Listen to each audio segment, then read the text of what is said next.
Okay, so I'm a man, so I guess I don't get an opinion on this, but we're talking about all the controversy of Brett Cooper leaving from the Daily Wire. To be honest, I didn't really care about this, whether or not there's secret drama and rumors about her being forced out of the Daily Wire, or if it was just her leaving for whatever reason. But then I saw some people commenting on an episode guests hosted by Brett's producer Reagan that was recently released, and all the comments were about how Reagan will never be as good as Brett, and the show is done and cooked, and Brett was treated poorly by the Daily Wire and his Candace Gate all over again.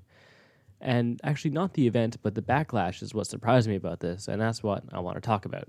The first thing I gotta say is, why do people care so much about internet drama? Now, I'm guilty of this sometimes. I get curious why personalities disappear from shows for unclear reasons, like Charlie and Micah vanishing from Garanthem suddenly. Turns out there's a lot of tea back there. But I get really sick of tea, especially when it's actually a major non-issue. Now, the rumors, as best as I can tell, is that she had some beef with Jeremy Boring, CEO of the Daily Wire. It was about Candace Owens, actually. And now she's being pushed out in favor of Reagan, her producer and friend, coincidentally also their maid of honor at her wedding, and they're really good friends. Whatever it was, it cannot have been as serious as something like Candace Owens' departure, because honestly, that was a much bigger mess that caused a lot more noise, to the point where other podcasts, like The John Lovell Show, were actually even talking about it. Okay, for the sad souls who don't know John Lovell, he is awesome. Okay, he doesn't talk about little cultural snippets like this. His show's about God and survival and other interesting man stuff. Not that God is for men only, but whatever. The beef continues with the theory that somehow Brett was shafted in this whole thing, and Reagan is actually a backstabber who sold out for the money, and now Brett is on her own, sad and lonely and poor.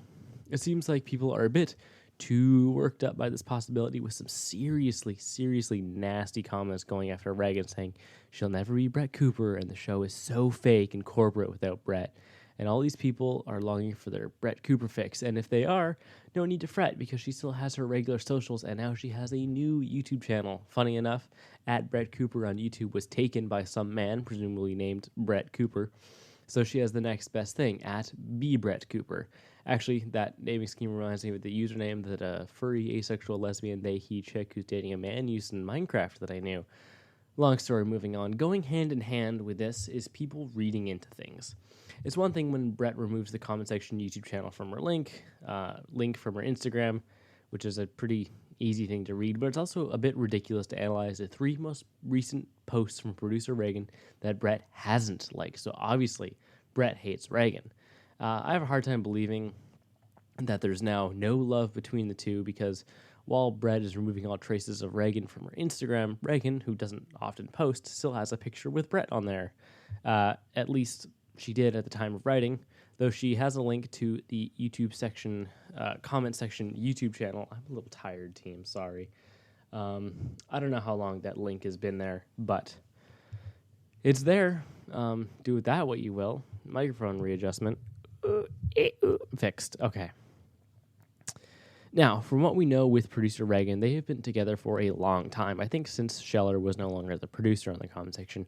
And again, they were really good friends. They had a good working relationship. They had a good personal relationship. I mean, here I am reading into things. But maybe, just maybe, Brett is leaving the Daily Wire on her own terms to pursue her own family and career. And they've just been trialing Reagan since October to keep one of their biggest shows going. And just perhaps the reason Brett seems so bitter is because she's sad to go, or regretful because she already quit or something. I don't know. Again, I'm just speculating. But I can't believe that there is some internal spat with the CEO that turned into a slow, painful, multi-month coup d'etat that is painfully clear only in hindsight and through the correct lens of internet drama pain. The second thing is, no, the Daily Wire is not going to collapse because of Brett leaving and being replaced with Reagan. If they don't, I expect the Daily Wire is going to grow at exactly the same rate they have been. They're not going to change much because, while, yes, Brett reached a very special audience that the other hosts don't have as much of a foothold in, it's not so special an audience that Brett Cooper, is irreplaceable. She has been the one growing the channel, but if you take away the production value and the volume of content that they turn out, is the comment section really that unique? And here's the take that the Brett fangirls aren't going to like, but the truth is, Brett was a B-tier actress before getting into the PragerU and then the Daily Wire. The comment section was a shot in the dark by Jeremy, and its success isn't because Brett has any deeply thoughtful takes on any particular issue, because she doesn't. Her takes are pretty lukewarm and largely uncontroversial, and she really just agrees with whatever mainstream conservative young people are saying. To be fair, I haven't heard anything particularly different from producer Reagan, but we'll get to why I think that is in just a moment. But I have a couple more points here to make. First, for a channel that was targeted at young girls and boys who are aiming to get married, then someone who was only recently married may not provide all the answers these people need. Now, others will argue that Brett was relatable because she was in the trenches with us single Pringles and managed to escape, showing a path forward for the rest of us lonely saps. And sure, that's true. But if you're only here to learn about modern dating, then there's no particular take Brett has made that wouldn't be just as true from another person like Reagan, or even someone like Michael Knowles or Amala, or any other remotely conservative commentator. Because the take is one thing, but the wisdom to make that take is another. And while Brett is married now, Reagan has been married for longer. And if JP Bakluda is right and the goal of dating is to get married, I'm more inclined to get marriage advice from somebody who is married and has been married for a while, which is honestly why I take dating and marriage advice from Brett, Gosh, I take dating and marriage advice from Brett with a grain of salt and generally lean towards someone like the aforementioned John Lovell, because not only is he married, he's been married for quite a bit longer, has multiple kids, multiple lives worth of experience, and is a Christian. Now, I'm not knocking Brett for not believing in God. Say that 5 times fast. Holy cow.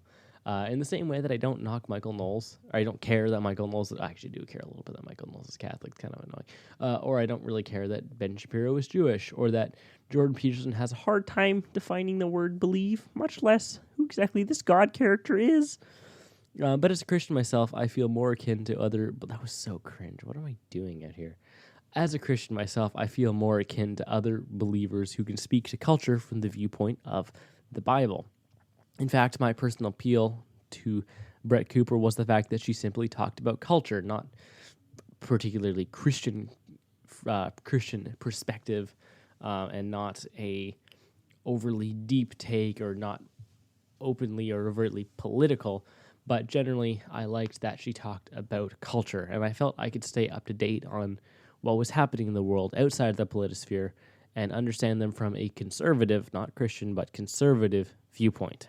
Now, I know that for some people, the comment section wasn't just a glorified news source, and more actually a piece of culture itself, shaping people's worldviews, and yet, for more still, it was a new waifu for the conservative basement dwellers, not to be confused with basement dwellers. I love you all, and you are all based and not cringe, but to them I say, gross, go take a shower. And to the people who thought of the comment section as more than a news source, I say, relax. You'll find that you can make your own opinions, and you can make them with the same information, regardless of who is bringing it to you. And again, as a Christian, I'm glad to see a Christian take over the show. It's not an upgrade or a downgrade in the grand scheme of things. In fact, I'd say it's really just a grade. But I think it's more positive influence on the young people searching for meaning. Nothing against Brett and agnostics, but people who search for meaning aren't helped by, I don't want to think of these things, or let's talk about something other than religion. And I hope that Reagan can be a beacon of what life filled with God looks like in culture. And as we see more videos from Reagan that are written and created by her, I think we'll see that she has good things to say. Even if her takes are exactly what Brett was creating, though through Reagan's own viewpoint, the show is going to be just fine. And if it's more different, nuanced than Brett, then I think the show will be really good. That's one thing I actually really appreciate about the Daily Wire, is that I can listen to Michael Knowles and Matt Walsh and get different takes on things. And some will say this is good, and some will say this is bad, and some will say this is neutral. And they all have different takes on many same things and many similar takes on very different things that they might not each talk about. So you can really get an understanding for them and yourself by listening to multiple hosts, Brett Cooper and now Reagan Rohrbach included. And to all the clowns out there saying Reagan will never be Brett Cooper, I have one thing to say. Yeah, duh, Sherlock, and us here on hashtag Team Reagan are hoping for that. The reason it seems like Reagan has been trying to be Brett is because until yesterday, Reagan has been hosting Brett's show. Brett's set, Brett's topic, Brett's style. And I think this will change somewhat over the next couple of months as we get into what life is like on the comment section with Reagan Rohrbach. Currently, the channel is actually just called The Comment Section with some generic photos, but I hope they can rebrand it to the personality of the new host. After all, it is one of the few single host shows that isn't named after the single host. Actually, I can't think of any other shows from the Daily Wire that isn't called The Person Show, like The Michael Knowles Show, The Matt Walsh Show. Well, I guess Facts is technically not Facts with Ben Shapiro, but it is really just an extension of Ben Shapiro and Ben Shapiro's YouTube channel. So I hope we get some more Reagan stuff. I would really hate to see her ostracized as the new host of an old show because it just doesn't make sense. If the show was the Brett Cooper show, then obviously, yeah, it would be weird. But the show is the comment section, and we like we like the Tonight Show and all these other shows that were moved from host to host, and this one just will as well. So I'm kind of sick of all the people ripping on Reagan because a few months ago, people had no issue with her. In fact, just a month ago, there is a post on the Brett Cooper subreddit where people are happy, HAPPY, happy that Reagan was there. Comments saying she's a perfect fit. She's there for when Brett moves on. She's a boss. Stuff like that. Actually, there is one Reddit shout out in order to Mission Zebra, the person who said she's a boss. I presume it's a she, but we're gender inclusive here on the basement. Then they backed up Reagan a month ago. They backed up Reagan now. All the people were dunking her, saying, hey, relax. She doesn't deserve a lot of this, okay? Another shout out is in order to Timothy McPool, because he is arguably the least sensationalist about this whole thing, saying that all the rumors about the firing and the Daily Wire going belly up are all fake. And also his whole comment section is completely logical about the whole thing. Remarkable. Internet people that are reasonable. According to them, the Tim Pool comment section, she has a long commute, which is true. I think it's multiple hours because she lives on a farm in the middle of nowhere. She, by the way, in this context, being Brett Cooper. She's also run out her 3-year contract at the Daily Wire. And maybe the biggest part of this controversy is that Jeremy just didn't want to renew her contract. Or maybe she didn't want to renew her contract. Or maybe they just forgot to renew the contract and she's just leaving. Another comment said, Steven Crowder moved on from The Blaze. Amala, I cannot pronounce Amala's last name. Amala moved on from PragerU, etc. It happens. End quote. Hey, you know what? Maybe I'm the new comment section.